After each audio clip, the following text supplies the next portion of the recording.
जो भी for the very first time इस चैनल पे आया है तो आप सभी को मैं बता दूं, मेरा नाम आयुषी है। आपके लिए पेपर 1 एंड पेपर 2 कॉमर्स की क्लासेस प्रोवाइड की जाती हैं इस चैनल पे मेरे द्वारा। तो आप लोग सब्सक्राइब कर सकते हैं चैनल को, क्योंकि यहाँ पे आपको सारी नोटिफिकेशंस मिल जाएंगे अगर आप सब्सक्राइब करते हैं, एंड ऑल्सो बेल आइकन को। एंड जो कोर्सेज हैं उनमें भी आप एनरोलमेंट ले सकते हो। अभी मैंने आज ही बिजनेस मैनेजमेंट और ह्यूमन रिसोर्स मैनेजमेंट स्टार्ट करवाया। 5 यूनिट्स हमारी हो चुकी हैं, 6th यूनिट हमने स्टार्ट की है, ठीक है। और उसके बाद मैं यूनिट नंबर 5 रिसर्च और यहाँ पे बिजनेस स्टैटिस्टिक्स कवर करवाने वाली हूँ। तो आप लोग ज्वाइन कर सकते हैं एंड सिलेक्शन ले सकते हैं, ठीक है। ऑफलाइन भी सेंटर है, तो ऑफलाइन अगर आप जयपुर में हैं और या फिर आप ऑनलाइन इन सभी सब्जेक्ट्स में कोर्सेज लेना चाहते हैं तो आप ले सकते हैं। 10 ईयर्स के प्रीवियस ईयर क्वेश्चन आपको साथ में मिल जाते हैं। जो इग्निशन बैच था वो आपको बिल्कुल इसके साथ मिल जाएगा, ठीक है, जिससे आप प्रीवियस ईयर प्रैक्टिस कर सकते हो। कंप्लीट क्रैश कोर्स होगा। टेस्ट सीरीज पेपर 1 पेपर 2 की आपको मिलेगी नवंबर और अक्टूबर एंड में। गाइडेंस प्रोग्राम इंटरव्यू के लिए होगा पूरा। हैंडबुक होगी पेपर 1 पेपर 2 की, topic wise quiz, study planner, ये सारी चीजें जो हैं आपको मिलती हैं। पर्सनल सपोर्ट आपको मिलता है। लीडरशिप थ्योरीज क्या है? अब मोटिवेशन जितना ज्यादा जरूरी था डायरेक्शन में, उतना ही लीडरशिप होना भी जरूरी है। तो लीडरशिप में क्या चीज आती है? लीडरशिप में भी हमारे पास बहुत सारी डिफरेंट थ्योरीज हैं जो यहाँ पे पूछी जाती हैं, और वो थ्योरीज को हमने अलग अलग तरीके से यहाँ पे डिफाइन भी है जो कर रखा है। सबसे पहले तो लीडरशिप में जब बात आती है ना, तो लीडरशिप स्टाइल भी हमारे पास आता है। अलग अलग लीडरशिप स्टाइल्स होते हैं। कौन से होते हैं? अगर हम बेसिक पे जाएं तो हमारे पास होता है ऑटोक्रेटिक, डेमोक्रेटिक और लेजिस्फेयर। फिर उसके बाद चार्मिस्टिक भी होता है, ठीक है। पेरेंटियल भी होता है कि जहां पे पेरेंट्स की तरीके से रिएक्ट करते हैं हमारे जो लीडर्स हैं, ठीक है। और एक ब्यूरोक्रेटिक भी होता है, ट्रांसफॉर्मेशनल, ट्रांजैक्शनल, बहुत सारे हैं। बट मेजरली जो आते हैं ना हमारे पास 3 होते हैं, ऑटोक्रेटिक, डेमोक्रेटिक एंड लेजिस्फेयर। ऑटोक्रेटिक में जो हमारा लीडर होगा वो हर चीज आपको बताएगा और उसके अकॉर्डिंग आपने काम करना है। आपके पास कुछ भी अथॉरिटी नहीं है अपने आप से काम करने की। डेमोक्रेटिक में आपकी परफॉर्मेंस भी पूछी जाती है, आपका इन्वॉल्वमेंट भी लिया जाता है। और लेजिस्फेयर में सारा काम एम्प्लॉयज ही कर रहे हैं। जो लीडर है वो जब रिक्वायर्ड है बहुत ज्यादा तभी वो अपना इनपुट देगा, अदरवाइज सारे काम को सारे एम्प्लॉयज मिलके अपने आप ही कर लेंगे। ये 3 हमारे पास क्या होते हैं? स्टाइल्स होते हैं जो यहाँ पे इंपॉर्टेंट है। अब इनको थोड़ा सा और ज्यादा बाइफिकेट किया गया है अलग अलग मॉडल के अकॉर्डिंग, ठीक है। और एक मॉडल हमारा आया था चार्मिस्टिक स्टाइल।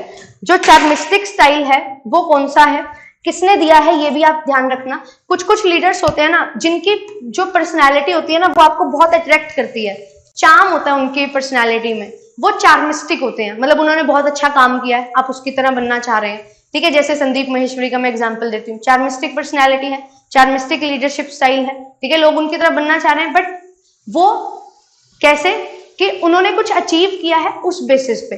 तो ये जो टर्म है ये किसने दी थी? ये टर्म दी थी कर्ट ल्यूइन ने। याद रखना हमारे पास चार्मिस्टिक नहीं, क्रिज्मेटिक होता है। क्रिज्मेटिक लीडरशिप स्टाइल होता है। ये किसने दिया था? कर्ट ल्यूइन ने, ठीक है, 1939 में। ये वर्ड याद रखना, ये एक बार पेपर में आ गया था, ठीक है। तो ये क्या है? जब आपका स्टाइल, जो आपका विजन है, वो चीज से आप जो लोग हैं आपसे रिलेट करते हैं। और ये जो लोग होते हैं ना इनके ऊपर बहुत बड़ी रिस्पॉन्सिबिलिटी होती है, क्योंकि इनको बहुत सारे लोग हैं जो फॉलो कर रहे होते हैं, अपना आइडियल मान रहे होते हैं। तो बॉलीवुड एक्टर्स वगैरह हो ना, वो भी इसमें आ जाते हैं, ठीक है। कोई स्पोर्ट्स पर्सन है वो भी इसमें आ जाते हैं, क्योंकि अब उनकी रिस्पॉन्सिबिलिटी बन जाती है कि उनको बहुत सारे लोग हैं जो देख रहे हैं और अपना आइडियल मानते हैं। मैं आपको इसका रियल एग्जांपल बताती हूँ। जैसे वो रामायण आई थी सबसे पहले, है ना, रामानंद सागर की, तो उसमें जो राम जी का कैरेक्टर प्ले कर रहे थे, तो उन्होंने अपना इंसिडेंट शेयर किया कि वो किसी पार्टी में गए हुए थे और वो वहां पे स्मोक कर रहे थे। तो एक पर्सन ने उनको देखा और बोले कि आप स्मोक कैसे कर सकते हो, आप तो भगवान राम हो ना। तो उनका जो कैरेक्टर था उससे लोग उनको जज कर रहे हैं और उसी से इंस्पायर हो रहे हैं। तो उनकी रिस्पॉन्सिबिलिटी है कि अब मेरा इस तरीके का कैरेक्टर मैंने प्ले कर लिया है, तो अब मुझे अपनी लाइफ में वो चीजें डालनी भी पड़ेंगी। तो जिस दिन उनको ये सुनने को मिला उसी दिन से उन्होंने बोला कि मैंने स्मोक क्विट कर दी। तो ये होता है चार्मिस्टिक लीडर, ठीक है। ये होता है चार्मिस्टिक लीडरशिप स्टाइल। पेपर में आ जाए तो भूलना ना, बहुत ज्यादा इंपॉर्टेंट है, ठीक है। फिर इसके बाद एक और नई टर्म आती है, ठीक है, जो पेरेंट्स की तरह हमारे जो लीडर्स है ना वो आपको ट्रीट करते हैं।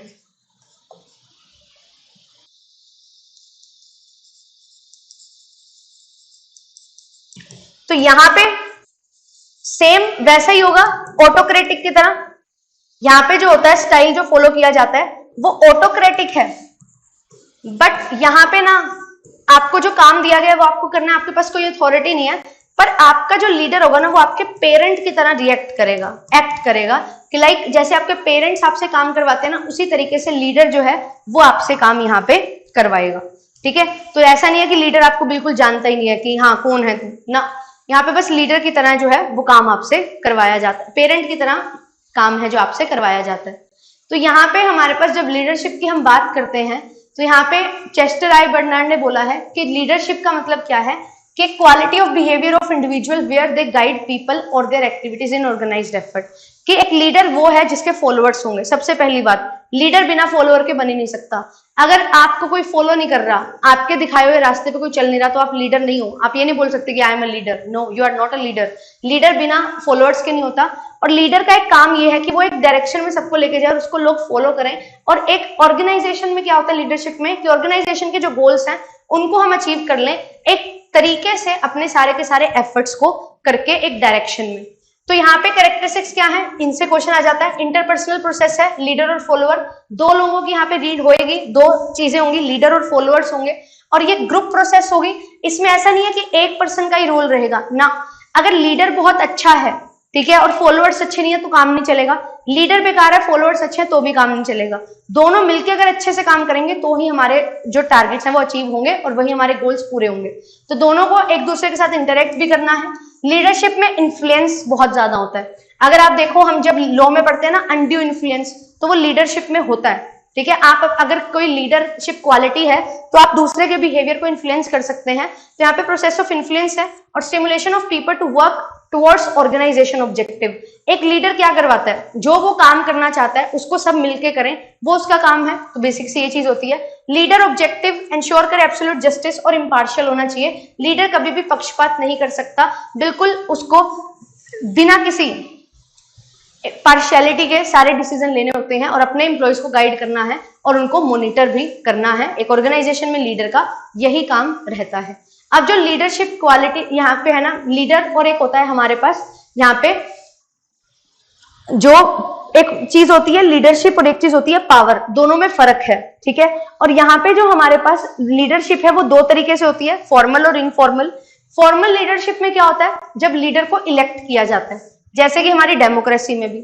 और इनफॉर्मल होता है जहां पे लीडर खुद से निकल के आता है कि हाँ आई विल लीड, मैं इस चीज को, मैं इस काम को लीड करूंगा और सारे मिलके काम करेंगे। काम करना है, बट एक लीडर चाहिए। तो वो लीडर जब खुद आता है कि हाँ मैं एक लीडर बनूंगा, वो इनफॉर्मल होता है। ये इजी है कम्युनिकेट करना, इसमें थोड़ा डिफिकल्ट है। ये टाइम कंज्यूमिंग कम है, क्योंकि हमें पता है किससे हमें रिपोर्ट करना है, किसको हमने बात करनी है। ये टाइम कंज्यूमिंग ज्यादा है। और यहाँ पे जो लीड करता है दूसरों को ऑर्गेनाइजेशन में, उसके पास क्या है, पावर आती है फॉर्मल लीडरशिप से। और यहाँ पे सिर्फ आप इन्फ्लुएंस से क्या कर सकते हैं, अपनी पावर दिखा सकते हैं। आप जितना ज्यादा इन्फ्लुएंस करेंगे उतना लोग आपकी बात को मानेंगे। आपके पास कोई पावर नहीं है जो आपको फॉर्मली दी जाए, ऐसा कुछ नहीं है। ठीक है, सिर्फ और सिर्फ आप लोगों को कितना मना सकते हो, राजी कर सकते हो, उस पर डिपेंड करेगा इनफॉर्मल लीडरशिप में कि आप कितने अच्छे लीडर हो। ठीक है, फिर अगर कोई एक्शन इनिशिएट करना है तो लीडर होना जरूरी है। अगर लीडर नहीं होगा तो काम ही नहीं कभी बन पाएगा। लीडर होगा तो एक डायरेक्शन में आप काम करोगे। मोटिवेशन प्रोवाइड करता है लीडर, कॉन्फिडेंस क्रिएट करता है अपने फॉलोअर्स में, चेंजेस को इंट्रोड्यूस करने में हेल्प करता है, और फॉर्मल अथॉरिटी का एक अच्छा यूज है जो वो लीडर करता है। लीडरशिप क्वालिटीज यहाँ पे अब हमारे पास आता है मेन, कि लीडरशिप की यहाँ पे जो थ्योरीज हैं वो तीन तरीके से हमारे पास आती है। एक होती है ट्रेट थ्योरी, फिर होती है बिहेवियर थ्योरी, फिर होती है कंटिजेंसी थ्योरी। ट्रेट थ्योरी हमारी यहाँ पे होती है जो बेस्ड होती है किस पे, आपके ट्रेट्स पे, कि आप यहाँ पे किस तरीके से हैं जो परफॉर्म करेंगे। यहाँ पे ट्रेट थ्योरी में क्या होता है कि आपके फिजिकल ट्रेट्स, पर्सनैलिटी ट्रेट्स और पर्सनल एबिलिटीज है ना, वो आप कितने अच्छे लीडर हैं उसको बताएंगे। ठीक है, कि आपकी height, weight, complexion, age, stamina, ये फिजिकल ट्रेट्स हैं आपके लीडर के लिए। ठीक है, तो यहाँ पे फिजिकल ट्रेट्स भी मैटर करते हैं ट्रेट थ्योरी में। फिर पर्सनैलिटी ट्रेट्स, कि आप कितने क्रिएटिव हैं, आप कितना अडेप्ट कर लेते हैं चेंजेस को, आप कितना डोमिनेंस रखते हैं, कितना आपके अंदर सेल्फ बिलीफ है, वो जो सारी चीजें होती है ना, सेल्फ इंटीग्रिटी है, इमोशनल स्टेबिलिटी कितनी है, ये सारी चीजें आपकी क्या होती हैं, पर्सनल ट्रेट्स होती हैं, पर्सनैलिटी ट्रेट्स होती हैं। फिर आते हैं पर्सनल एबिलिटीज। कि आपके सोशल स्किल्स, कम्युनिकेशन स्किल्स, आप कितने अच्छे से एक पर्सन के साथ मिल सकते हैं, मिलजुल के चलते हैं, वो चीज आपकी है पर्सनल एबिलिटीज। तो ये तीनों ही हमारे लिए क्या है, इंपॉर्टेंट होती हैं कि यहाँ पे अगर हमें बात करनी है किसकी, लीडरशिप की। बट जब जो ट्रेड थ्योरी दी गई थी, किसके द्वारा दी गई थी, थॉमस कैरल, इनका नाम याद रखना, ठीक है। इन्होंने बोला कि हमारी जो पर्सनल जो होती है ना फिजिकल ट्रेड्स, उनका लीडरशिप से कोई लेना देना नहीं है, ठीक है। यहाँ पे एक चीज देखना, हमारे पास जो आती है ट्रेड थ्योरी, उसमें ये बोलते हैं कि जो फिजिकल ट्रेड्स है ना, उनका लीडरशिप से कोई लेना देना नहीं है, ठीक है। आपकी हाइट कितनी है, आपका कॉम्प्लेक्शन कितना है, आपका यहाँ पे कितना स्टेमिना है, एज है, वो चीजें ज्यादा मैटर नहीं करती। बट ओवर द टाइम ना ये चीज, जब आपकी जो दूसरी दो एबिलिटीज हैं, पर्सनल ट्रेट्स हैं आपके, ठीक है, और आपकी पर्सनैलिटी ट्रेट्स हैं, वो जो है ना वो जब पूरी हो जाते हैं उसके बाद फिजिकल ट्रेट्स भी मैटर करते हैं। बट रिसर्च जो इन्होंने की थी उसमें ये बताया गया कि ऐसा है कि यहाँ पे सिर्फ पर्सनैलिटी ट्रेट्स और पर्सनल एबिलिटीज मैटर करेंगी, फिजिकल ट्रेट्स आपके मैटर नहीं करेंगे। फिर उसके बाद बिहेवियर थ्योरीज आई कि यहाँ पे हम सिर्फ पर्सनैलिटी और पर्सनल बिहेवियर नहीं, हम यहाँ पे ये पर्सनल एबिलिटीज नहीं देखेंगे, हम देखेंगे कि कैसे आप एक सिचुएशन में बिहेव करते हैं। तो जो आप बिहेवियर थ्योरी है वो दी थी Kurt Lewin leadership style, Ohio state studies, Michigan studies और मैनेजरियल ग्रिड। यहाँ पे बात हुई कि किस तरीके के एनवायरनमेंट में आप कैसा बिहेव करते हैं, कैसे स्टिमुलस में कैसा रिस्पॉन्स आपका आता है। तो यहाँ पे बिहेवियर को स्टडी किया गया, आप लोगों से कितना जुड़े हुए हैं, आप प्रोडक्शन से कितना कंसर्न है, वो सारी चीजें यहाँ पे देखी, उसके अकॉर्डिंग बिहेवियर थ्योरीज आई। फिर आई कंटिंजेंसी थ्योरी। कंटिंजेंसी थ्योरी क्या है कि जो डिपेंड करेंगी सिचुएशन पे, सिचुएशनल थ्योरीज भी इनको बोला जाता है। तो लिकट का फोर्थ सिस्टम ऑफ मैनेजमेंट है, फिडलर कंटिंजेंसी थ्योरी है, रॉबर्ट हाउथ पाथ गोल थ्योरी है, और सिचुएशनल लीडरशिप मॉडल है हर्से एंड ब्लैंचार्ड का। ये पेपर में आया था क्वेश्चन, ठीक है, अभी रिसेंटली ये पेपर में बहुत ज्यादा क्वेश्चन आता है, और ये जो है ये क्वेश्चन पेपर में काफी ज्यादा लीडरशिप से बनते हैं, ठीक है, और ये भी आया हुआ है एक दो बार। बाकी भी ठीक है इंपॉर्टेंट है, बट ये ज्यादा इंपॉर्टेंट है क्योंकि पेपर में यहाँ से क्वेश्चन ज्यादा आते हैं, हिंदी में भी लिखा हुआ है, पढ़ सकते हो। अब क्वेश्चन है मेरा, जो कंटिंजेंसी थ्योरी है, जैसा कि मैंने बताया, तो इसमें क्या चीज होगी, कंटिंजेंसी थ्योरी सिचुएशन बेस्ड होती है, इसके अकॉर्डिंग आंसर बताओ क्या होगा। There is no single style of leadership appropriate to all situation, that there is single style of leadership appropriate to all managers, that there is single style of leadership appropriate to all situations, या none of the above. Contingency situation oriented, तो जैसे situation वैसा ही आपको react करना होगा। तो क्या होगा इसका करेक्ट आंसर,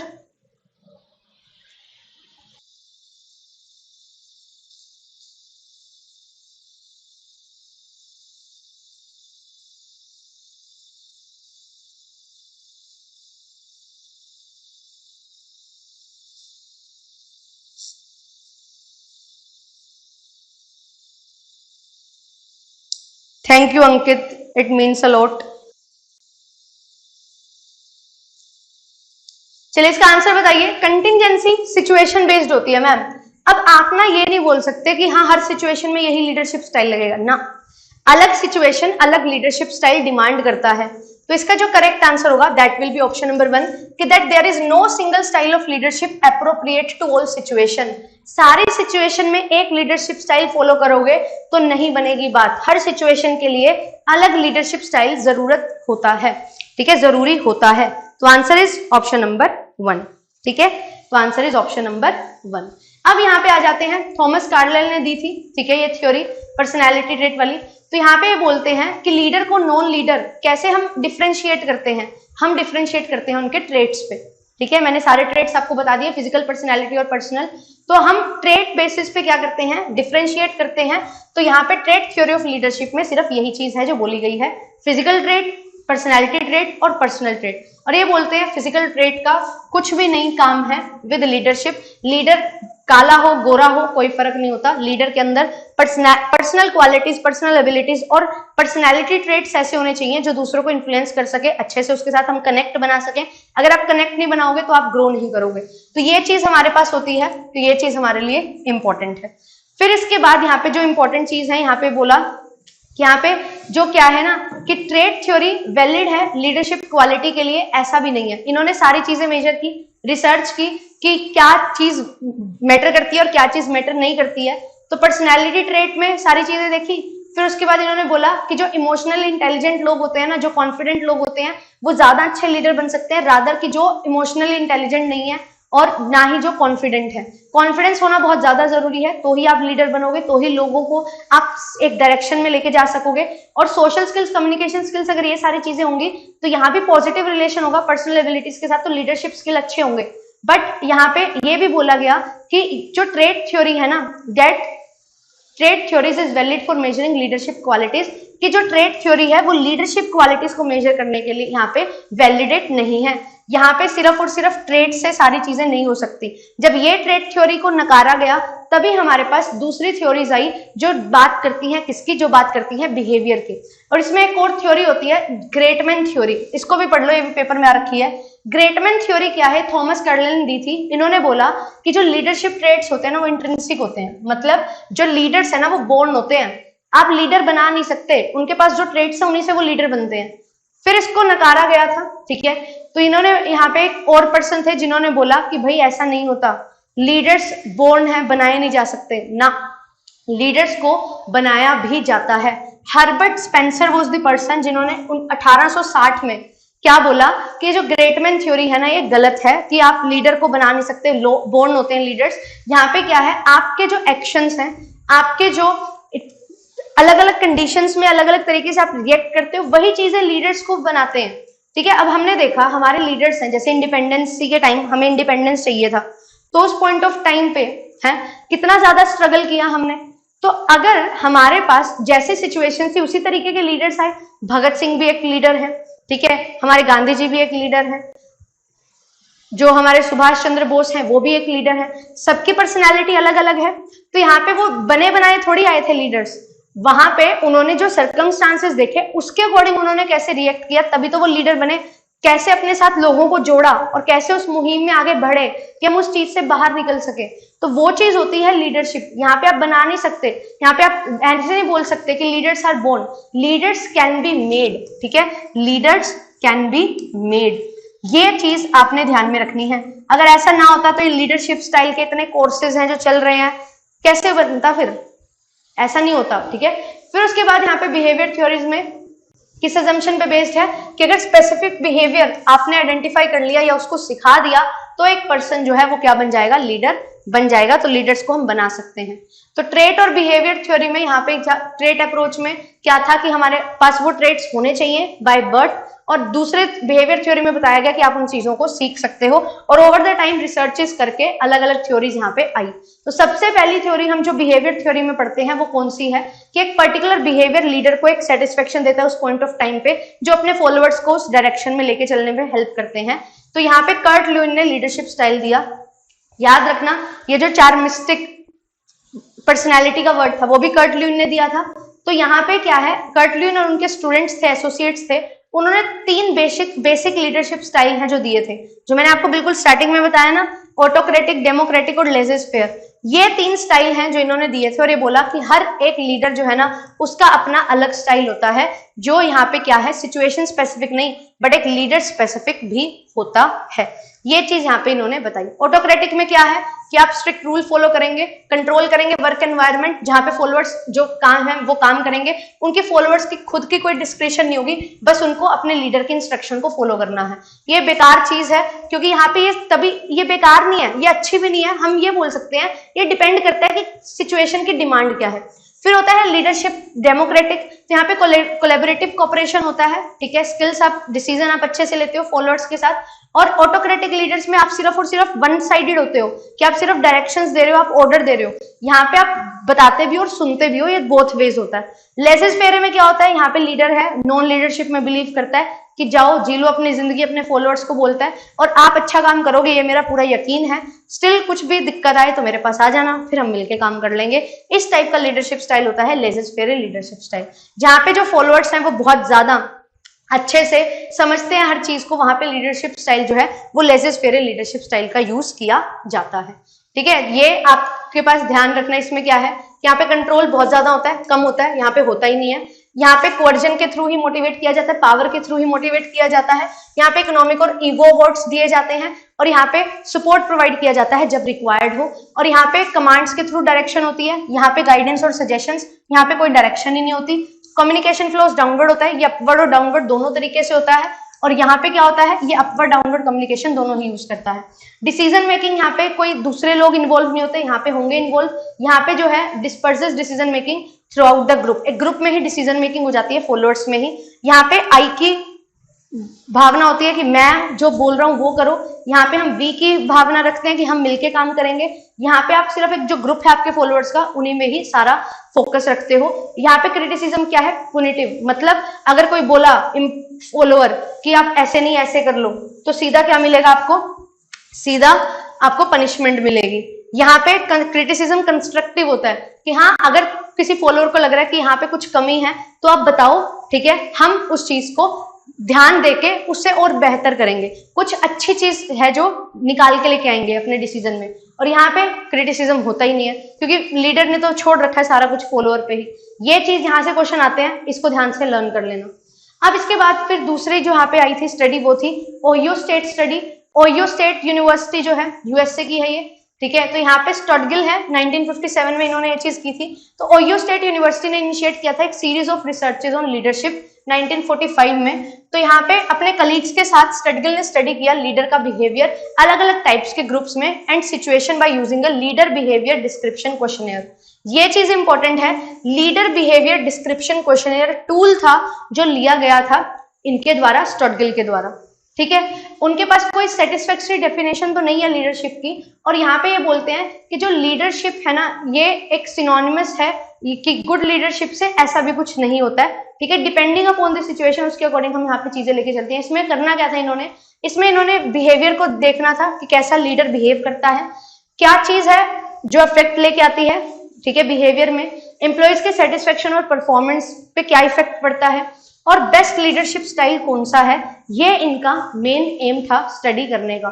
तो इन्होंने दो चीजें, देखो यहाँ पे क्या की, इन्होंने दो चीजें ली, एक तो एम्प्लॉयज को ध्यान में रखा और एक तरफ इन्होंने सिर्फ जॉब को ध्यान में रखा कि अगर हम जॉब पे फोकस करें या हम एम्प्लॉयज पे फोकस करें। तो एक चीज आती है कंसिडरेशन, जो इनका मैट्रिक्स में था। कंसिडरेशन क्या है, एम्प्लॉय सेंटर्ड लीडर बिहेवियर। तो यहाँ पे हमारे पास कंसिडरेशन ओरिएंटेड जो लीडर्स हैं वो बोलते हैं कि हमें ना अपने सबॉर्डिनेट्स के टुवर्ड्स एक फ्रेंडली रिलेशन बनाना चाहिए। अगर आप अपने सबॉर्डिनेट से फ्रेंडली रिलेशनशिप शेयर करोगे तो वो और अच्छा परफॉर्म करेंगे, रादर कि आप उन पे सिर्फ अपने डिसीजन थोपते रहो। फिर इनिशिएटिंग स्ट्रक्चर में क्या आता है कि जब जो लीडर है ना वो अपने रोल्स अपने सबॉर्डिनेट्स को बताता है ऑर्गेनाइजेशन गोल को अचीव करने के लिए, तो वो जॉब सेंटर्ड लीडर बिहेवियर की तरह काम करता है। यहाँ पे जॉब सेंटर्ड लीडर बिहेवियर ये मिचिगन स्टडीज में है, जो एम्प्लॉय सेंटर्ड और जॉब सेंटर्ड की बात कर रहे थे। और यहाँ पे जो दो वर्ड अलग दिए गए हैं वो है इनिशिएटिंग और कंसिडरेशन, ठीक है। मिचिगन स्टडीज भी हुई थी, ओहियो स्टेट स्टडीज भी हुई थी। तो मिचिगन स्टडीज में जॉब सेंटर्ड और लीडरशिप, और यहाँ पे उसको ही दो अलग नाम दिए गए हैं। एम्प्लॉय सेंटर्ड को कंसिडरेशन बोला गया है और जॉब सेंटर को बोला गया है इनिशिएटिंग स्ट्रक्चर। तो बताओ यहाँ पे इस क्वेश्चन का आंसर दो। Ohio state leadership study revealed dash and dash as two major dimension of leadership behaviour. कौन से दो मेजर लीडरशिप बिहेवियर हैं ये आपको बताने हैं, बताइए इसका आंसर।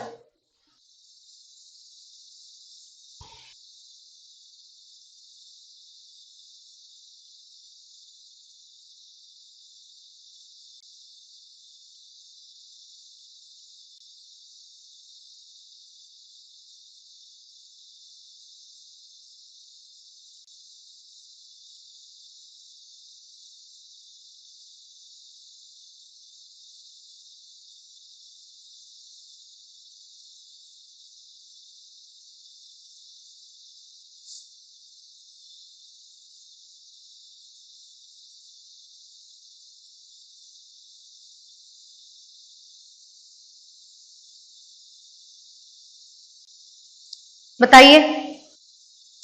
तो मैम हमने अभी भी पढ़ा कंसीडरेशन, ठीक है। जो कंसीडरेशन है ये कंसीडर कर रहा है किसको, एम्प्लॉइज को।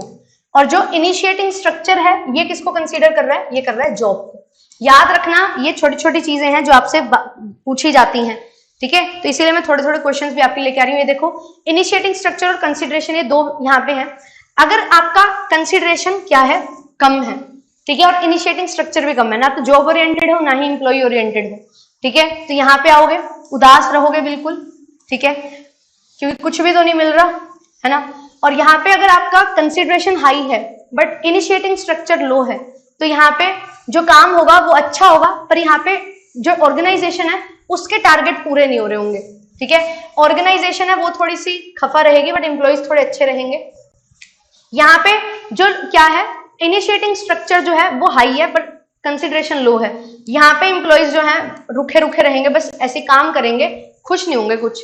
और यहाँ पे जो एम्प्लॉइज हैं वो बहुत ज्यादा खुश होंगे, ठीक है, यहाँ पे तो बहुत ज्यादा खुश होंगे।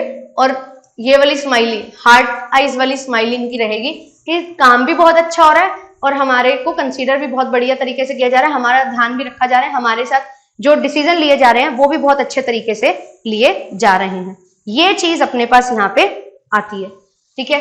आगे देखो, अब आगे इसके बाद मिचिगन स्टडीज। अब मिचिगन स्टडीज में दो चीजें हैं, एम्प्लॉय ओरिएंटेड और प्रोडक्शन ओरिएंटेड। तो यहाँ पे बोलते हैं अगर आप एम्प्लॉय ओरिएंटेड हो तो एक लेवल तक ठीक है, बट उसके बाद आपकी जो ऑर्गेनाइजेशन है उसको थोड़ा सा नुकसान है जो झेलना पड़ेगा। क्यों?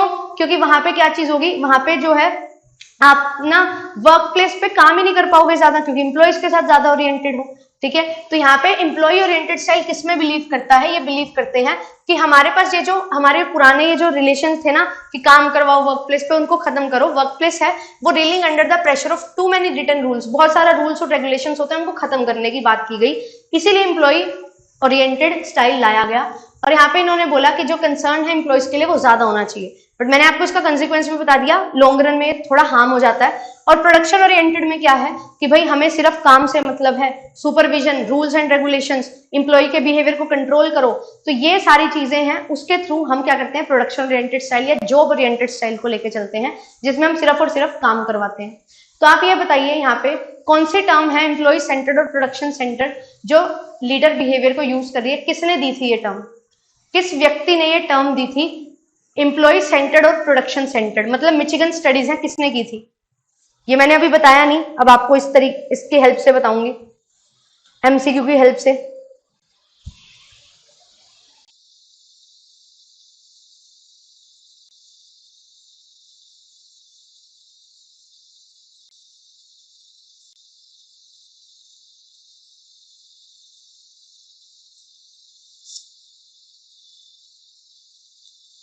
यहाँ पे जो टर्म दी गई है ये लिकट के द्वारा दी गई है, इसको ध्यान रखना, ठीक है। ये एम्प्लॉय सेंटर्ड और प्रोडक्शन सेंटर्ड लीडर बिहेवियर को जो बताया गया है वो लिकट के द्वारा ही बताया गया है, इसको याद रखना, ठीक है, इसको याद रखना।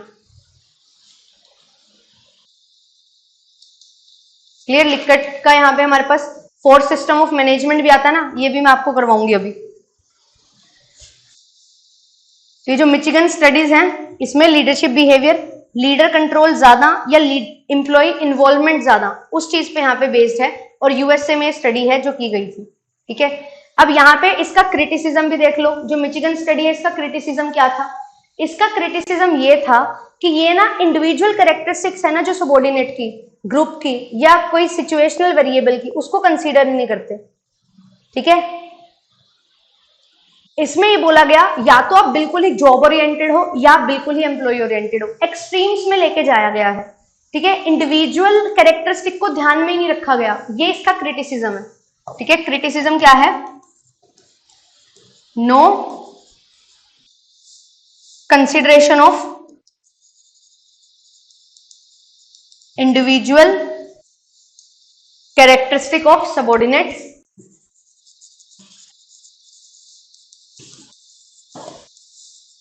या कोई ग्रुप, ठीक है, उसका यहाँ पे कंसिडरेशन ही नहीं लिया गया है, ये चीज यहाँ पे आती है। चलिए आगे देखिए, आगे हमारे पास यहाँ पे है मैनेजरियल ग्रिड, इसको देखते हैं, यहां से क्वेश्चन बहुत आते हैं, बहुत ज्यादा। तो मैनेजरियल ग्रिड क्या है, ये रॉबर्ट आर ब्लेक और जेन एस मोल्टन ने दिया था 1964 में।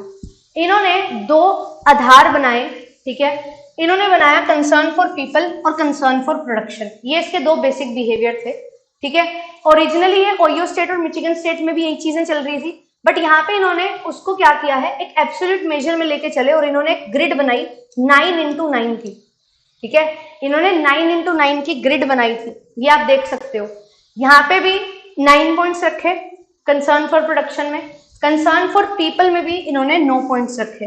अब यहाँ पे कैसे पता लगेगा मैम प्रोडक्शन कहाँ पे आएगा और पीपल कहाँ पे आएगा, क्योंकि एग्जामिनेशन में सीधा आ जाता है 9,1, तो हम इसको क्या बोले, हम ये 9 किसको लें, अब जो एक्स एक्सिस पे होता है वो पहले लिखा जाता है, जो वाई एक्सिस पे होता है वो बाद में लिखा जाता है।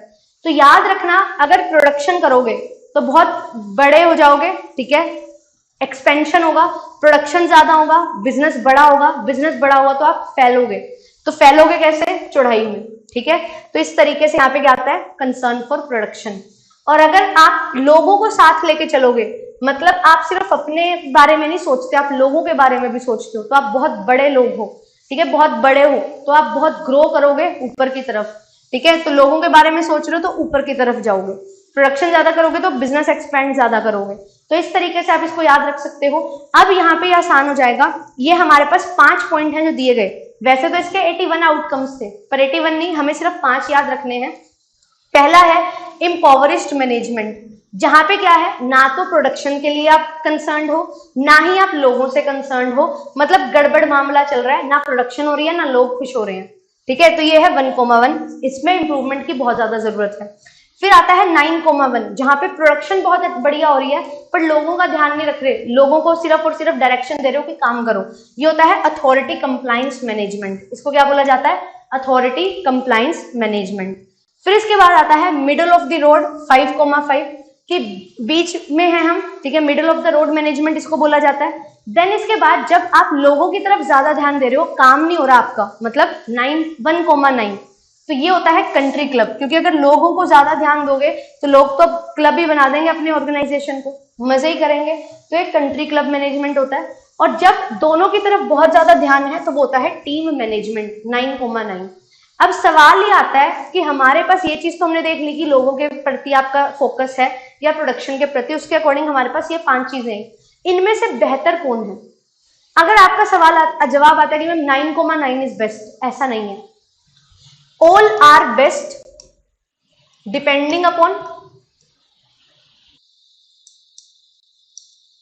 सिचुएशन, डिपेंडिंग अपॉन सिचुएशन, ठीक है। अगर आपकी नीड ही यही है कि आपको लोगों को ज्यादा इंपॉर्टेंस देनी पड़ेगी तो वो देनी पड़ेगी, काम को ज्यादा इंपॉर्टेंस देनी पड़ेगी तो देनी पड़ेगी। अब एग्जामिनेशन आ रहे हैं, क्लासेस आपकी बहुत ज्यादा लग रही हैं, तो हम ये बोलें कि भाई हमारी ऑर्गेनाइजेशन तो अपने जो टीचर्स हैं उनका ध्यान ही नहीं रखते, क्यों नहीं रखते भाई, अब नीड ऑफ द आवर है, अगर हम क्लासेस नहीं लेंगे तो कौन पढ़ाएगा। तो यहाँ पे अथॉरिटी कंप्लायंस मैनेजमेंट भी आएगा कि सबको क्लासेस लेनी है तो सारे क्लासेस लेंगे। यहाँ पे हो जाएगा जैसे कि कंट्री क्लब मैनेजमेंट में कि हाँ अभी हम क्या है, थोड़ा सा लीव दे रहे हैं, कोई ट्रिप पे जा रहे हैं, ठीक है, तो वहां पे क्लासेस नहीं हो रही आपकी, बट लोग बहुत एंजॉय कर रहे हैं, तो ये भी नीड ऑफ द आवर होता है। बट यहाँ पे टीम मैनेजमेंट में क्या है, आपका कंसर्न फॉर प्रोडक्शन भी पूरा है, कंसर्न फॉर पीपल भी पूरा है कि हाँ भाई 4 से 5 घंटे की क्लास एक दिन में ले लो, 10-10 घंटे क्लास लेने की जरूरत नहीं है, वो चीज हमारी यहाँ पे बनती है टीम मैनेजमेंट, क्लियर। और कभी भी सिचुएशन में तो हम नहीं रहते, हम ये कब आते हैं, जब हम नए नए होते हैं, ठीक है, नया ऑर्गेनाइजेशन होगा तब उस पॉइंट पे हम यहीं पे होंगे, क्योंकि आपके पास यहाँ पे ज्यादा प्रोडक्शन भी नहीं होगी और लोगों के साथ ज्यादा आप मिलते जुलते भी नहीं हो स्टार्टिंग में, तो इम्पॉवरिश मैनेजमेंट हमारे पास सबसे पहले रहती है और यहाँ पे इंप्रूवमेंट का स्कोप सबसे ज्यादा हमारे पास रहता है, ठीक है। तो लीडर जो है अगर low to high concern for people है तो low to high concern production में भी है, उसी के अकॉर्डिंग यहाँ पे रैंकिंग है जो दी गई है, और ये 5 मेजर कॉम्बिनेशन जो है वो हमारे निकल के आते हैं, ठीक है। अब इसके बाद यहाँ पे impoverish management, country compliance, country club लिखा हुआ है, ठीक है, तो यहाँ पे इसको पढ़ लेना, मैंने आपको बता दिया है 5 के 5 के बारे में। फिर इसके बाद ये लिक्कट का फोर्स सिस्टम मैनेजमेंट है जो हमारा, तो ये रेंसिस लिक्कट जी हैं जिन्होंने दिया था, तो इन्होंने ना 4 लीडर, इन्होंने 3 हमारे पास जो मेजर स्टाइल थे, ऑटोक्रेटिक, डेमोक्रेटिक और हमारा लेजिस्फेयर, बट इन्होंने जो 4 मैनेजमेंट के सिस्टम बताए हैं वो क्या क्या है, वो है हमारे पास benevolent authoritative, exploitative authoritative, participatory leadership और कंसल्टेटिव। ये जो है ना एक्सप्लॉइटेटिव अथॉरिटेटिव, ये सबसे बेकार है, क्योंकि यहाँ पे तो भाई कुछ भी आपकी ऑर्गेनाइजेशन में जो लोग हैं ना उनकी तो कुछ सुनी नहीं जा रही, कुछ भी नहीं सुनी जा रही है, ठीक है। आप सिर्फ और सिर्फ ऑर्डर हैं जो दे रहे हैं, सिर्फ और सिर्फ ऑर्डर दिए जा रहे हैं और उन ऑर्डर को पूरा करना ही करना है, ठीक है। और यहाँ पे क्या है, अगर नहीं करोगे तो निकाल दिए जाओगे, भगा दिए जाओगे ऑर्गेनाइजेशन से। तो टॉप लेवल मैनेजर सारी रिस्पॉन्सिबिलिटी अपने पास रखता है, टॉप लेवल के पास सारी रिस्पॉन्सिबिलिटी है, कोई रिस्पॉन्सिबिलिटी इन्होंने आगे शेयर नहीं की है, डेलीगेट नहीं की है। अब यहाँ पे डिसीजन इंपोज किए जाते हैं, रिवॉर्ड कुछ नहीं दिया जाता, ना कोई आइडिया लिया जाता।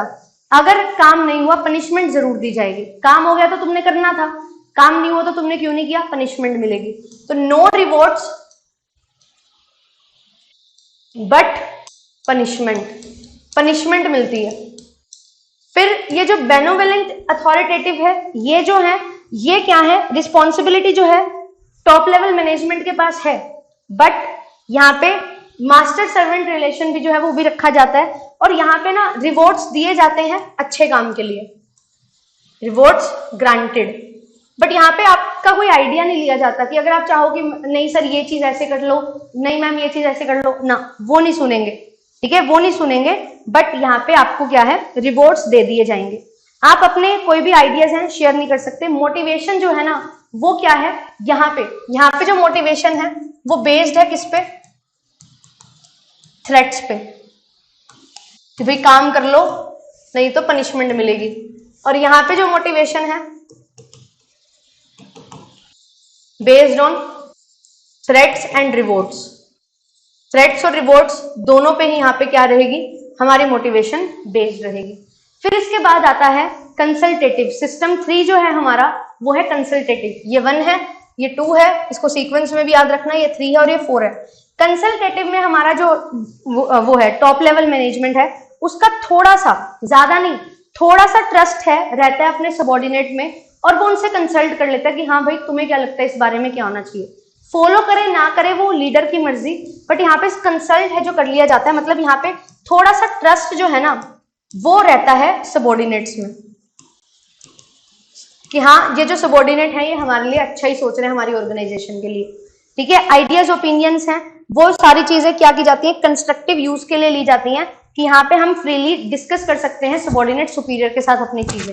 फिर आता है पार्टिसिपेटिव। अब पार्टिसिपेटिव आ गया, इसमें क्या है कि यहाँ पे हायर लेवल कॉन्फिडेंस है, ट्रस्ट है, टीम वर्क की यहाँ पे बहुत ज्यादा जरूरत होती है। टीम वर्क को यहाँ पे बहुत ज्यादा क्या किया जाता है, ध्यान में रखा जाता है कि टीम वर्क सबसे ऊपर है, ठीक है। कम्युनिकेशन भी क्या है, हर एक पर्सन है जो आपस में कम्युनिकेट कर सकता है। कम्युनिकेशन यहाँ पे सिर्फ टॉप डाउन नहीं है, यहाँ पे दोनों तरीके से होगी, ठीक है, अच्छे से होगी, और हर कोई अपनी बात जो है वो बता सकता है। एक हायरार्किकल ऑर्डर है ना, उसको बस फॉलो करना है। हायरार्किकल ऑर्डर को फॉलो करो and you are free to communicate. जो भी आप चाहते हो कम्युनिकेट करना वो आप कर सकते हो कम्युनिकेट। ये चीजें यहाँ पे रहती हैं इसमें, ठीक है, जो ये 4 स्टेप हमारे पास रहते हैं। तो एक्सप्लॉयटेटिव अथॉरिटेटिव में रिस्पॉन्सिबिलिटी अपर लेवल पे है, डिसीजन इंपोज किए जाते हैं, ठीक है, और थ्रेट्स पे ही बेस्ड होती है मोटिवेशन। ये सारी चीजें जो है मैंने यहाँ पे लिख भी दी हैं, ठीक है। मास्टर सर्वेंट रिलेशनशिप रहेगा, रिस्पॉन्सिबिलिटी मैनेजरियल लेवल पे रहेगी, but not at lower level of the organisation hierarchy, ठीक है। तो सबऑर्डिनेट फील फ्री नहीं करते डिस्कस करने के लिए, बट उनको रिवॉर्ड्स हैं जो दिए जाते हैं। और यहाँ पे कंसल्टेटिव में बोथ वेज होता है, जॉब सुपीरियर का मैनेजर अपने आइडियाज ओपिनियंस ले लेते हैं कंस्ट्रक्टिव वे में, और यहाँ पे कम्युनिकेशन बहुत अच्छी है, टीम लेवल बहुत अच्छा है, और ऑर्गेनाइजेशन हायरार्की के थ्रू आपकी रिस्पॉन्सिबिलिटी जो है वो भी क्या होती है, ट्रांसफर होती रहती है। तो यहाँ पे बोला है 4 अप्रोचेज हैं ग्रेटेस्ट सक्सेस है लीडर के लिए, और यहाँ पे बहुत इफेक्टिव है in setting goals and achieving them, कि आप गोल सेट करो, उनको अचीव करो, अलग अलग लीडरशिप स्टाइल के अकॉर्डिंग अलग अलग तरीके से प्रोडक्टिव वे में आपके ऑर्गेनाइजेशन में क्या हो जाएगा, पूरा काम है जो हो जाएगा। तो यहाँ पे देखो एक्सप्लॉयटेटिव में डरा रहा है, ठीक है, यहाँ पे कि ओ मेरा बच्चा आओ ये काम करो, वो काम होते हैं ना जो बच्चे बच्चे करके काम करवा लेते हैं, वो होते हैं ये बेनोवेलेंट वाले, है ना। कभी कभी हमारे घर वाले भी बन जाते हैं बेनोवेलेंट। फिर होते हैं कंस्ट्रक्टिव, कि हमारे अलग अलग व्यू पॉइंट है, मिलके काम करेंगे, और फिर बिल्कुल ही मिलके काम करते हैं, ये होता है हमारा पार्टिसिपेटिव, ठीक है। ये होते हैं ना जो अच्छा काम करते हैं तो फिर उसको थोड़ा डरा देते हैं कि ये अब तो कर दिया, आगे से हिम्मत मत करियो, ये होते हैं बेनोवेलेंट वाले, ठीक है। ये चीज रहती है यहाँ पे। फिर इसके बाद आती है हमारी फिडलर कंटिंजेंसी थ्योरी। ये किसने दी है, फिडलर ने दी है, फ्रेड फिडलर ने।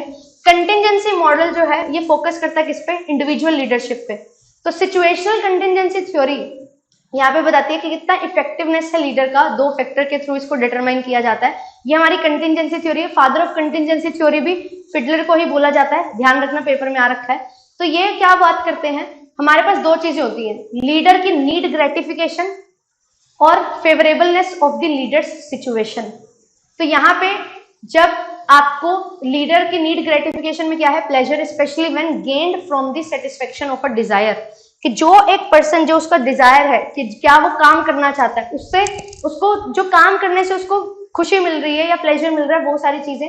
और favourableness of a leader situation, degree to which the leadership situation provide leader with control and influence over the outcome, कि एक लीडर कितना कंट्रोल कर सकता है और कितना आउटकम को इन्फ्लुएंस कर सकता है, कितना प्रभावित कर सकता है, वो चीज यहाँ पे आती है।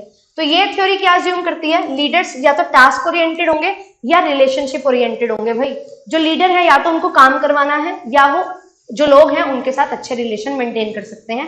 ये 2 एस्पेक्ट हैं, यहाँ पे भी सेम वही निकल के आ रहे हैं। ठीक है, तो इन्होंने कंडीशन दी है फिडलर ने क्या क्या, लीस्ट प्रेफर्ड कोवर्कर, ये क्या है, एलपीसी इसको बोलते हैं।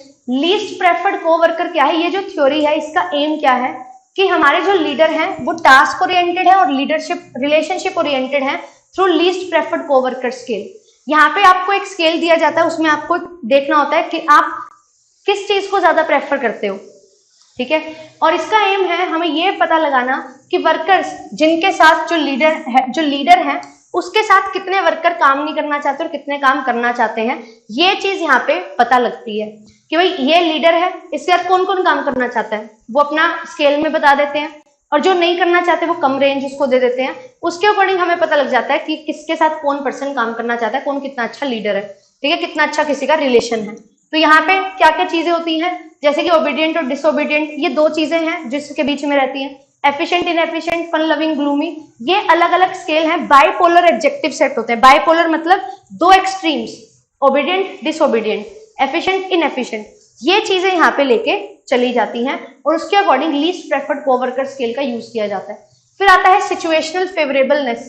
तो फेवरेबलनेस और अनफेवरेबलनेस सिचुएशन की किस पे डिपेंड करती है, टास्क स्ट्रक्चर पे, कि आपका काम कैसे होगा, रूल्स एंड रेगुलेशंस कितने डिफाइंड है, पोजीशन पावर कितनी है, भाई लीडर की अथॉरिटी, उसको कितना हक है रिवॉर्ड देने का और कितना हक है पनिशमेंट का, ये सारी चीजें भी आती हैं। और लीडर मेंबर के रिलेशन, ये मेजर किया जाता है किससे, एटमॉस्फेयर है जो वर्क प्लेस पे, कि एक लीडर के अंदर कितने लोग खुशी खुशी काम कर रहे हैं, कितने लोग सोचते हैं अरे कब जाए और कब हम फारिग हों। तो इस तरीके का रिलेशनशिप कैसा है, फ्रेंडली है, अनफ्रेंडली है, हेल्दी रिलेशन है या नहीं, या कन्फ्लिक्ट्स बहुत ज्यादा हो रहे हैं, वो चीजें देखी जाती हैं सिचुएशनल फेवरेबलनेस में। तो एलपीसी सिचुएशनल फेवरेबलनेस, और फिर आता है लीडरशिप इफेक्टिवनेस। अब फिडलर कंटिंजेंसी थ्योरी क्या बोलता है, जो टास्क ओरिएंटेड लीडर्स होते हैं ना, लोग उनके साथ काम नहीं ज्यादा करना चाहते, तो उनको एलपीसी स्कोर जो है वो कम मिलता है। और रिलेशनशिप ओरिएंटेड जो लीडर्स होते हैं उनका एलपीसी स्कोर बहुत ज्यादा होता है। तो यहाँ पे कब इफेक्टिव होगा, जब राइट सिचुएशन में, जहाँ पे टास्क ओरिएंटेड लीडर्स चाहिए, जब हमें काम ही करवाना है तो वहां पे टास्क ओरिएंटेड लीडरशिप लगाओ। जहां पे आपको रिलेशन मेंटेन करने हैं वहां पे आप पहले रिलेशंस पे फोकस करो, फिर बाद में टास्क की बात देखेंगे। तो लो एलपीसी वालों को टास्क ओरिएंटेड में रखा जाता है लीडर्स को, और जिनका हाई एलपीसी होता है उनको जो रिलेशन ओरिएंटेशन है उसमें यहाँ पे रखा जाता है, ताकि हमारा एक बैलेंस जो है वो बना रहे। ठीक है, और अच्छे तरीके से हम अपने लीडर्स का भी इस्तेमाल है जो करें, इस्तेमाल इन द सेंस कि यूज करें कि कौन सा लीडर कब ज्यादा इफेक्टिवली रिजल्ट्स है जो देगा। ठीक है, ये चीज यहाँ पे रहती है। ठीक है, इसको पढ़ने की जरूरत नहीं है ज्यादा, बस वही सही है। अब ये जो है ये भी क्वेश्चन आया हुआ है, this is also very important, हेल्से और ब्लेंचार्ड का सिचुएशनल थ्योरी। ये क्या है, यहाँ पे हमारे पास 4 डिफरेंट सेट्स हैं। ठीक है, साइड में आप देख भी पा रहे होंगे। Hersey Blanchard situational leadership theory create किसने की थी, पॉल हर्से ने, एक प्रोफेसर है और ऑथर है सिचुएशनल लीडरशिप, और केन ब्लेंचार्ड ऑथर है, बेस्ट सेलिंग, यहाँ पे इन्होंने दिया अपने बुक्स की 1 मिनट मैनेजर अमंग अदर्स, ये अलग अलग इनकी बेस्ट सेलिंग है बुक्स हैं। ठीक है, तो ये थ्योरी इन्होंने यूज की, leaders should be able to place more और लेस एम्फेसिस ऑन टास्क। ये बोलते हैं कि जो लीडर्स हैं उनको ज्यादा टास्क पे फोकस करना है या कम फोकस करना है, ज्यादा फोकस रिलेशन पे करना है या कम करना है। बात हर थ्योरी में यही आ रही है घूम फिर के, टास्क ओरिएंटेड और रिलेशनशिप ओरिएंटेड। यही 2 चीजें आपको ध्यान में रखनी है और उसी के अकॉर्डिंग आपके क्वेश्चन बनेंगे। तो यहाँ पे क्या है, जहाँ पे जो लीड कर रहे हो आप जिन लोगों को, तो उनके साथ अगर आपका रिलेशन अच्छा होगा तो अच्छे रिजल्ट्स आएंगे, नहीं होगा तो नहीं आएंगे। काम अच्छे से करवा रहे होंगे तो अच्छा काम होगा, नहीं करवा पाओगे तो अच्छा काम नहीं होगा।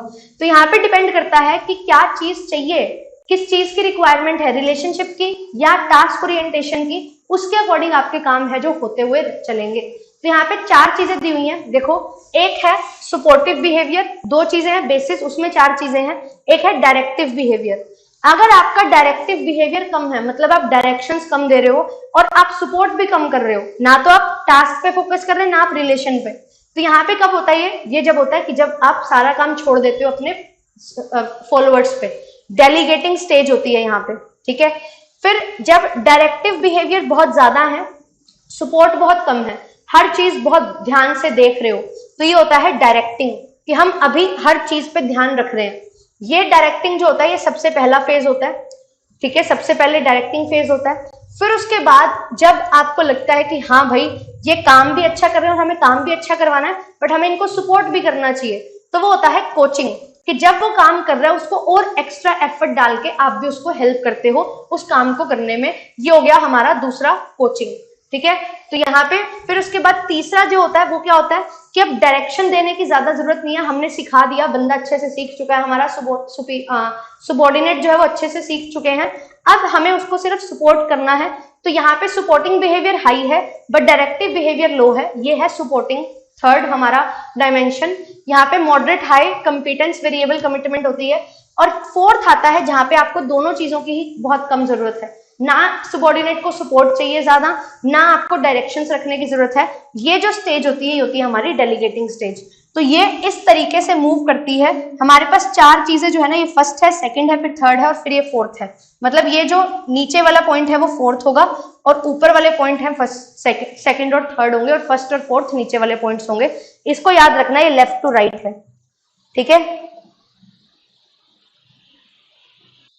क्लास अभी तो चलेगी, ठीक है, 1-1.5 घंटा और चलेगी। तो ये हमारे पास थी लीडरशिप स्टाइल्स जो हमने कवर किए, और यहाँ पे आपको ये चारों के चारों पॉइंट्स याद रखने हैं। इसमें इनको बोला क्या जाता है, जो हमारा सबसे पहला था ना, जहाँ पे हमारे पास क्या था, हमने ये ध्यान रखा था कि डायरेक्टिव बिहेवियर सबसे ज्यादा हाई है और हमारे पास जो है जो सपोर्टिव बिहेवियर है वो सबसे ज्यादा कम है, S1। इसको बोलते हैं टेलिंग। हर काम आपको बोल के करवाना पड़ता है, क्या करना है, कैसे करना है, हर चीज, ठीक है। डायरेक्टिंग करते हो आप, पूरा अच्छे से डायरेक्ट करते हो अपने एम्प्लॉय को। फिर सेलिंग में दूसरे में क्या होता है, जब लीडर जो है ना वो इंफॉर्मेशन प्रोवाइड करना कम कर देते हैं, बंद कर देते, इंफॉर्मेशन प्रोवाइड कर रहे हैं बट कम्युनिकेशन जो है फॉलोअर्स के साथ वो कम हो जाती है। मतलब कि अब आपके पर्सन जो है, जो आपका सबॉर्डिनेट है, वो समझ चुका है कि कैसे काम करना है, तो आपका सपोर्ट यहाँ पे क्या है, ज्यादा हो जाता है, ठीक है। और साथ ही साथ आपका डायरेक्शन भी ज्यादा है। तो यहाँ पे होता है कोचिंग, तो इसको बोलते हैं सेलिंग। थर्ड होता है पार्टिसिपेटिंग, जहाँ पे लीडर का जो डायरेक्टिव कंट्रोल है ना वो कम हो जाता है ना, डायरेक्शन कम हो जाती है बट सपोर्ट ज्यादा है, इसको बोलते हैं पार्टिसिपेटिंग, ठीक है। और इसको सपोर्टिंग सेल्स भी बोलते हैं। और फिर फोर्थ आता है डेलीगेटिंग, जहाँ पे हम सारा कुछ छोड़ दिए हैं, अब हम डिसीजन में भी बहुत कम इन्वॉल्व हो रहे हैं और यहाँ पे सबसे कम डायरेक्शन है और सपोर्ट भी यहाँ पे ज्यादा जरूरत नहीं है। तो ये होता है हमारा डेलीगेटिंग। इनको याद रखना, यहाँ से क्वेश्चन है जो बनता है, ठीक है। फिर इसके बाद लीडरशिप थ्योरी की लास्ट थ्योरी जो है अपनी, वो है रॉबर्ट हाउस पाथ गोल थ्योरी। ये रॉबर्ट हाउस ने डेवलप की थी पाथ गोल थ्योरी। ये बहुत इंपॉर्टेंट अप्रोच है लीडरशिप की। इस थ्योरी का मेन थीम क्या है कि यहाँ पे आप अपने जो सबॉर्डिनेट्स हैं उनको कैसे हेल्प करते हो उनके टारगेट्स अचीव करने में। This is path goal theory, ठीक है। तो यहाँ पे डायरेक्शन प्रोवाइड करना, सपोर्ट प्रोवाइड करना सो दैट उनके गोल पूरे हो जाएं, ओवरऑल ऑब्जेक्टिव ऑर्गेनाइजेशन का पूरा हो जाए। तो यहाँ पे डायरेक्टिव स्टाइल होता है, सपोर्टिव स्टाइल होता है, फिर इसके बाद हमारे पास आता है पार्टिसिपेटिव स्टाइल और अचीवमेंट ओरिएंटेड। ये 4 स्टाइल्स हैं जो यहाँ पे फॉलो किए जाते हैं, ठीक है। तो लीडरशिप बिहेवियर में 4 चीजें होंगी, उसके साथ लीडरशिप की जाएगी पाथ गोल थ्योरी से, और आपके जो गोल्स हैं वो अचीव हो जाएंगे। जब जरूरत है कि आपको देखना है कि काम कैसे हो रहा है, अच्छे से देखो। आपको सपोर्ट प्रोवाइड करना है, सपोर्ट प्रोवाइड करो। आपको लग रहा है कि हम काम कर रहे हैं और जो आपके जो सबॉर्डिनेट्स हैं उनका भी इनपुट बहुत जरूरी है, तो उनको पार्टिसिपेट भी करवाओ और अचीवमेंट ओरिएंटेड बनो, जिससे आपके पूरे गोल जो है ऑर्गेनाइजेशन के वो भी अचीव हो जाते हैं, ठीक है। तो ये बोलते हैं कि ये जो अलग अलग स्टाइल्स है ना हमारे, ये एक ही लीडर के द्वारा अलग अलग डायरेक्शन, अलग अलग सिचुएशन में यूज किए जाते हैं। ठीक है, ये चीज आती है। अब इसके बाद दो पॉइंट्स हैं, ट्रांजैक्शनल लीडरशिप और ट्रांसफॉर्मेशनल लीडरशिप। ट्रांजैक्शनल लीडरशिप क्या होता है कि भाई आपको कुछ सिखाया, आपने बदले में सीख लिया, खत्म, मतलब लेन देन वाला हिसाब किताब हो गया। और ट्रांसफॉर्मेशनल क्या होता है, जब आपके इंडिविजुअल के बिहेवियर में बहुत ज्यादा चेंज आ जाए। तो यहाँ पे क्या है, आपके इंडिविजुअल के बिहेवियर में चेंज आना, मतलब आपका बिल्कुल सोचने समझने का तरीका ही चेंज हो जाता है ना। एक किसी लीडर के साथ रहते हो आप, तो उसकी जो आइडियोलॉजी है वो आपके अंदर आ जाती है, वो होता है ट्रांसफॉर्मेशनल लीडरशिप। और ट्रांजैक्शनल क्या है, एक हाथ दो एक हाथ लो, ये होता है। तो यहाँ पे ट्रांसफॉर्मेशनल लीडरशिप है, leadership approach that causes change in individual and social system. In its ideal form, it creates valuable and positive change in followers with the end goal of developing followers into leaders. यहाँ पे जो transformational leadership है ना, इसका मतलब ये नहीं है कि वी आर फॉलोअर्स और I am leader and you are follower ना। इसका मतलब है फॉलोअर्स में से उठाओ लोगों को और उनको लीडर बनाओ। ठीक है, क्योंकि लीडर बनेंगे ज्यादा से ज्यादा तो फॉलोअर्स तो बहुत हैं, फॉलो करने के लिए तो बहुत है, लीडर्स की जरूरत है सो दैट हमें एक डायरेक्शन मिल सके अपनी लाइफ में, और डायरेक्शन मिलेगी तो हम ग्रो करेंगे। तो डायरेक्शन ज्यादा जरूरी है, तो इसीलिए फॉलोअर्स को लीडर्स में कन्वर्ट करना ट्रांसफॉर्मेशनल लीडरशिप का मेन उद्देश्य होता है। तो इसमें क्या चीजें होती हैं, आइडियलाइज इन्फ्लुएंस होता है, आपकी विचारधारा है ना, और इंटेलेक्चुअल स्टिमुलेशन, इंडिविजुअलाइज्ड कंसिडरेशन। आप यहाँ पे एक पर्सन को, अपने फॉलोअर को इंडिविजुअली ट्रीट करते हैं और उनको सिखाते हैं, एंड इंस्पिरेशनल मोटिवेशन। ये चीजें होती हैं ट्रांसफॉर्मेशनल लीडरशिप में। ठीक है, all are very very important. और ट्रांजैक्शनल लीडरशिप में क्या होता है भाई, मैनेजरियल लीडरशिप है, लीडरशिप स्टाइल जहां पे लीडर रिलाई करेगा किस पे, रिवॉर्ड्स और पनिशमेंट पे। ये काम करना है, काम करोगे रिवॉर्ड मिलेगा, नहीं करोगे पनिशमेंट मिलेगी। ये है लेन देन वाला काम। ठीक है, तो ये है ट्रांजैक्शनल एग्जीक्यूटिव लीडरशिप मॉडल, जो एक्सचेंज और ट्रांजैक्शन पे बेस्ड है। इससे कुछ भी आपकी ग्रोथ नहीं होती। ट्रांजैक्शनल में बस आप काम करके खुश हो जा रहे हो, बट यहाँ पे आप बहुत ज्यादा ग्रो कर रहे हो सोशली भी, और आपकी जो थिंकिंग एबिलिटी है वो भी बहुत ज्यादा ग्रो करती है। तो यहाँ पे ट्रांजैक्शनल में क्या होता है, इंट्रिंसिक मोटिवेशन की रिवॉर्ड और पनिशमेंट है। यहाँ पे इंट्रिंसिक मोटिवेशन है कि कुछ नया सीखना है। रूटीन चेंजेस है, मेजर ऑर्गेनाइजेशन चेंजेस में ट्रांसफॉर्मेशन लीडरशिप होता है। ये रिवॉर्ड बेस्ड है, ये इंस्पिरेशन और मोटिवेशन बेस्ड है। ये प्लानिंग और बजट और ये विजन और डायरेक्शन से आता है कि आपका क्या विजन है, आप क्या करना चाहते हो। जब आप किसी पर्सन के विजन से अलाइन होते हो ना, तो आपकी ग्रोथ होती है। आप सिर्फ पैसे से अलाइन हो फिर कोई ग्रोथ नहीं होती। फिर मोटिवेटेड बाय सेल्फ इंटरेस्ट और मोटिवेटेड बाय विजन की हमें ये करना है। ठीक है, और शॉर्ट टर्म थिंकिंग और लॉन्ग टर्म थिंकिंग। यहाँ पे आप बेशक थोड़ा शॉर्ट टर्म सोच के चल रहे हो, यहाँ पे आप तभी चलोगे जब आप लॉन्ग टर्म सोचोगे। ट्रांसफॉर्मेशन एकदम से नहीं होता, इट टेक्स टाइम। तो लॉन्ग टर्म प्लानिंग हमारी होनी चाहिए सो दैट हम अच्छे से एक बड़ा डिसीजन, जो बड़ा कुछ करना चाहते हैं ना, वो हम धीरे धीरे कर पाए। तो वो ट्रांसफॉर्मेशनल लीडरशिप में रहता है। तो ये थी हमारी लीडरशिप की थ्योरी। तो मैंने आपको यहाँ पे मोटिवेशन थ्योरी और लीडरशिप थ्योरीज